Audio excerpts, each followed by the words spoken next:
10 tampak. Saya berasal dari sekolah SMA Negeri 8 Denpasar. Di video kali ini, saya akan menjelaskan tentang kladogram dan kunci determinasi. Menurut kalian, apa sih itu kladogram dan kunci determinasi? Jika kalian tahu, tulis di kolom komentar menurut dua materi tersebut. Jika kalian belum tahu, simak berikut video ini, jangan sampai ketinggalan loh. Check it out! Sebagai objek kajian biologi, makhluk hidup sangatlah beragam.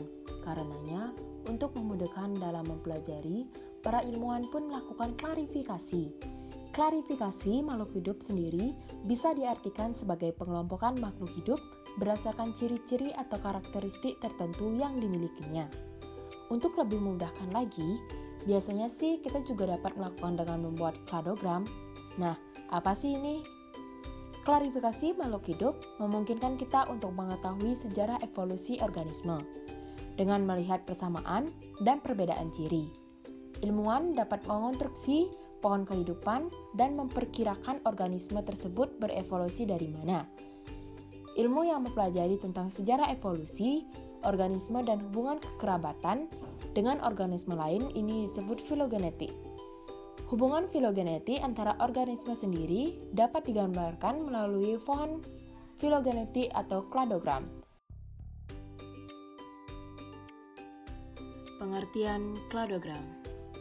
Istilah kladogram atau kladogram berasal dari kata Yunani atau klados yang berarti cabang dan gramma yang berarti karakter. Diagram tersebut menyerupai cabang pohon yang menjulur keluar dari batang. Diagram dapat bercabang dari samping, atas, bawah, atau tengah. Pendekatan yang digunakan dalam membangun pohon filogenetik adalah pendekatan kladistik, yakni dengan mengamati sekelompok organisme yang berasal dari nenek moyang yang sama atau klade. Untuk lebih jelasnya, berikut contoh kladogram yang dimaksud. Pengertian kunci determinasi. Kunci determinasi merupakan kunci yang berguna untuk mengidentifikasikan makhluk hidup berdasarkan keterangan mengenai ciri-cirinya. Identifikasi sendiri merupakan kegiatan dasar dalam taksonomi yang mencakup dua kegiatan, yakni klarifikasi dan tata nama. Salah satu kunci identifikasi disusun menggunakan ciri taksonomi yang berlawanan, dan setiap langkah dalam kunci terdiri dari dua ciri yang berlawanan, sehingga disebut kunci dikotonomis. Kunci determinasi dan cara pembuatannya. Untuk bisa membuat kunci determinasi, berikut ini adalah caranya.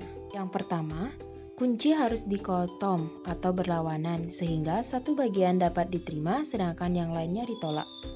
Yang kedua, ciri yang dimasukkan mudah diamati. Hindari pemakaian kisaran yang tumpang tindih atau hal-hal yang bersifat relatif dalam komplet. Contohnya itu adalah panjang daun sekitar 4-8 cm. Kunci determinasi dibuat secara bertahap. Misalnya, ciri-ciri tumbuhan disusun sedemikian rupa sehingga selangkah demi selangkah si pemakaian kunci bisa memiliki satu di antara dua atau beberapa sifat dari makhluk hidup yang bertentangan. Hal ini berlanjut demikian seterusnya hingga akhirnya diperoleh suatu jawaban berupa identitas tumbuhan yang diinginkan. Itu saja yang dapat saya sampaikan pada materi ini. Apabila ada kesalahan kata atau materi yang kurang jelas, saya minta maaf yang sebesar-besarnya. Untuk pembelajaran kali ini, dua materi tersebut saya cukupkan hari ini saja. Buat teman-teman semua, terima kasih sudah menonton. Goodbye.